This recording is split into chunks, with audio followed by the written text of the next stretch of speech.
ఇప్పుడు మనం శక్తి పీఠాలలో 7వ శక్తి పీఠమైన కొల్హాపూర్ గురించి తెలుసుకుందాము. శ్రీ మహాలక్ష్మీదేవి అంబాబాయి దేవాలయం భారతదేశంలోని మహారాష్ట్ర ప్రాంతానికి చెందిన కొల్హాపూర్లో ఒక శక్తి పీఠంగా ఉంది. ఇది హిందూ పురాణాల ప్రకారం శక్తి పీఠాలలో ఒకటిగా బాసిల్లుతోంది. అయితే ఇక్కడ సతీదేవి శరీర భాగములోని కళ్ళు పడ్డాయని నమ్ముతారు. ఆలయ విశేషాలు. పురాణాలలో పేర్కొన్న ప్రకారం ఈ ఆలయం భారతదేశంలోని శక్తి నివాసం ఉండే 108వ శక్తి పీఠాలలో ఒకటిగా విరాజిల్లుతోంది. మహాలక్ష్మిని ప్రేమగా అంబాబాయి అని కూడా ఇక్కడ పిలుస్తారు. ప్రతి సంవత్సరం లక్షల మంది భక్తులు ఈ చారిత్రక దేవాలయాన్ని సందర్శించి ఆమె దీవెనలను కోరుకుంటారు. ఈ మహాలక్ష్మి దేవాలయం కారణంగా కొల్హాపూరు భారతదేశంలోని ఒక ప్రసిద్ధ ఆధ్యాత్మిక కేంద్రంగా భావించబడుతోంది. 7వ శతాబ్దంలోని ఈ దేవాలయాన్ని చాళుక్య వంశరాజైన కరణ్దేవ్ తిరిగి చాలా కాలము తరువాత దీనిని నిర్మాణించాడని చెబుతారు. ఈ పవిత్ర స్థల నిర్మాణ శైలి హేమడ్ పత్తి ప్రేరణతో చేయబడినది. ఈ ఆలయాన్ని యాదవ వంశీయులు 8వ శతాబ్దంలో మరింత అందంగా తీర్చిదిద్దారని నమ్మబడింది. ఇక్కడ ఒక ఆసక్తికరమైన విషయం ఏమిటంటే సూర్యకిరణాలు ప్రతిరోజు దేవత విగ్రహానికి బంగారు సొగసులు అందిస్తూ తాకే విధంగా ఈ ఆలయం నిర్మించబడింది. నవరాత్రి వంటి పండుగల సమయాలలో స్థానికులు భారతదేశం అంతటా ఉన్న భక్తులు అంబాదేవి దర్శనం కోసం కొల్హాపూర్కి తండోపతండాలుగా వస్తారు. ఈ సమయంలో ఈ ప్రాంతం ప్రకాశవంతమైన రంగులతో సంగీతంతో ప్రతిధ్వనిస్తూ ఉంటుంది. ఒక రాతి పీఠం మీద 4 చేతులతోనూ 40 కిలోగ్రాముల వజ్రాలతో తయారైన కిరీటముతోనూ మహాలక్ష్మి కొలువై ఉంటుంది. 3 అడుగుల ఎత్తుగల నల్ల రాతిపై మహాలక్ష్మీదేవి ప్రతిమను చెక్కడం జరిగింది. ఆలయంలోని ఒక గోడపై శ్రీయంత్రం చెక్కబడి ఉంది. దేవత యొక్క వాహనం రాతితో చేయబడిన సింహం ప్రతిమ వెనుక భాగంలో ఉంటుంది. ఆమె 4 చేతులలో గుర్తింపు కలిగిన 4 వస్తువులు ఉంటాయి. కుడి వైపు క్రింది చేతిలో మాలుంగ సిట్రస్ జాతి ఫలము, ఎడమవైపు కింది చేతిలో పాత్ర ఉంటుంది. హిందూ పవిత్ర చిత్రాలలో ముఖం ఉత్తర వైపు లేదా తూర్పు వైపు చూసే విధంగా ఉంటుంది. ఈ దేవతా విగ్రహం పశ్చిమ వైపు చూసే విధంగా ఉంటుంది. చిన్న తెరచి ఉన్న కిటికీ పశ్చిమ వైపు గోడకు ఉంటుంది. సూర్యాస్తమయం అయినప్పుడు సూర్యుని కిరణాలు ఈ కిటికీ గుండా ప్రతి సంవత్సరం 21 మార్చి 21 సెప్టెంబర్లలో 3 రోజుల పాటు విగ్రహంపై పడుతాయి. ఆలయ పరిసరాల్లో నవగ్రహాల, సూర్యుని, మహిషాసుర మర్దిని, విఠల్ రన్మయి, శివుడు, విష్ణువు, తుల్జా భవాని ఇతర విగ్రహాలు ఉంటాయి. వీటిలో కొన్ని విగ్రహాలు 11వ శతాబ్దానికి ముందువని, కొన్ని కొత్తగా ప్రతిష్ఠించినవని. ఆలయం వద్ద మణికర్ణిక కుండం అనే కొలను ఉంది. ఆ కొలను ఒడ్డున విశ్వేశ్వర మహాదేవ్ విగ్రహం కూడా ఉంది. పూర్వకథ. అగస్త్య మహాముని అచంచల శివభక్తుడు. ఏటా కాశీ వెళ్లి విశ్వనాథుణ్ణి దర్శించుకునేవాడు. అయితే వృద్ధాప్యంలో అగస్త్యునికి సుదూరంలో ఉన్న కాశీ నగరాన్ని దర్శించుకోవటం కష్టమనిపించింది. శివుడి గురించి తపస్సు చేశాడు. శివుడు ప్రత్యక్షమై వరం కోరుకోమన్నాడు. అగస్త్యుడు తాను వయోభారంతో ఏటా కాశీలో ఉన్న విశ్వనాథుణ్ణి దర్శించుకోలేకపోతున్నానని, కాశీకి ప్రత్యామ్నాయంగా తనకు క్షేత్రాన్ని చూపిస్తే అక్కడే తాను శివుణ్ణి దర్శిస్తానని కోరాడు.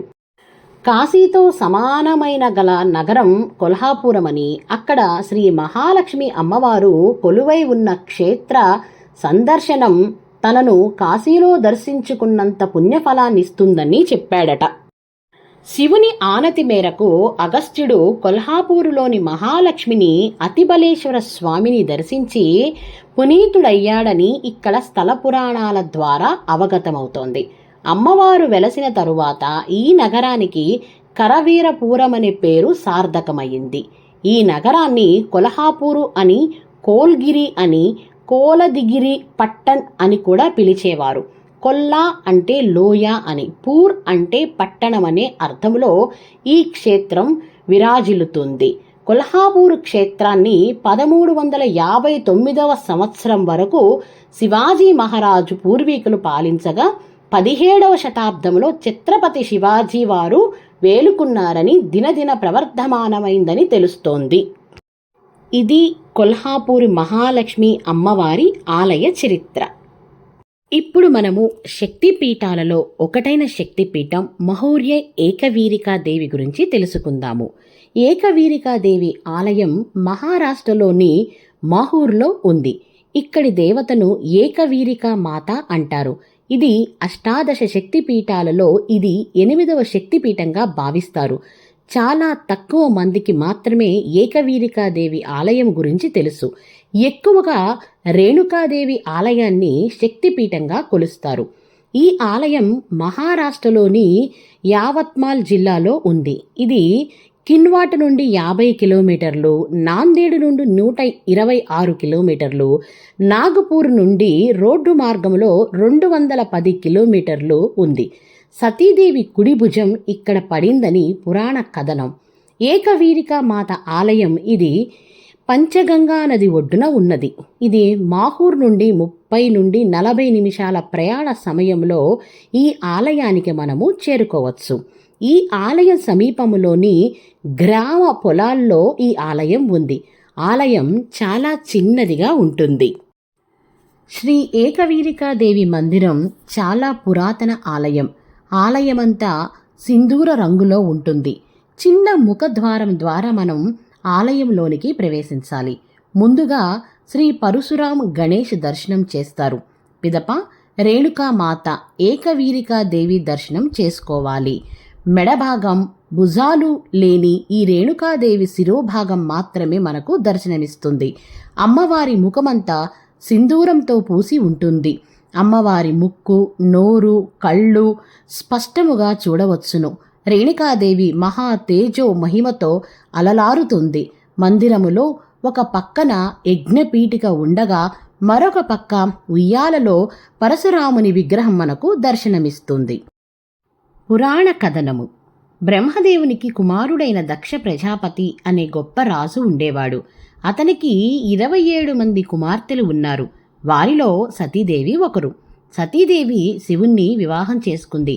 అగ్ని చేసిన యాగంలో దశకుడు ప్రవేశించినప్పుడు శివుడు తప్ప అందరూ గౌరవ సూచకంగా లేచి నిలబడ్డారు. శివుని ప్రవర్తనకు దక్షకుడు అవమానంగా భావించాడు. తరువాత దక్షుడు స్వయంగా యాగం నిర్వహించినప్పుడు అతను తన కుమార్తె అల్లుడిని ఆహ్వానించలేదు. ఆహ్వానం అందకపోవటం వల్ల సతికి బాధ అనిపించినప్పటికీ ఆమెను శివుడు వెళ్ళవద్దని హెచ్చరించినాడు. అయినా శివుని కోరికకు వ్యతిరేకంగా యాగానికి హాజరయింది. సతి యాగానికి హాజరైనప్పుడు అక్కడ ఉన్నవారు ఎవ్వరూ ఈమె రాకను పట్టించుకోలేదు. ఆమె తన సోదరీమణుల తల్లిదండ్రుల చర్యలతో అవమానించబడింది.